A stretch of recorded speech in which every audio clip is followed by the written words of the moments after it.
I'll be showing you how to create your own Little Miss meme. So first things first, you need to go to this website. I'll produce the link in the video's description.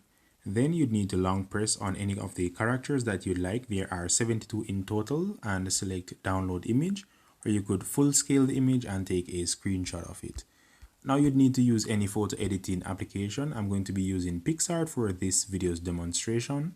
So you need to create new, select photos, select background, and select white. Now you need to add the image.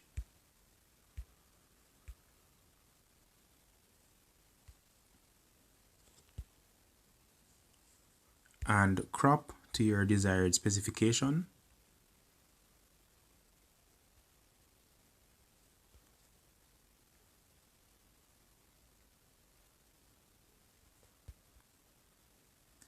And now add your own text.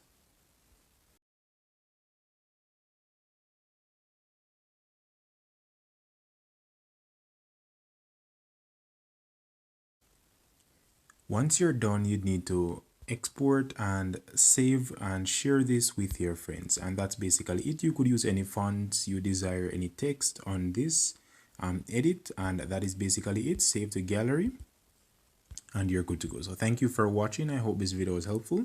Hacker 007 out.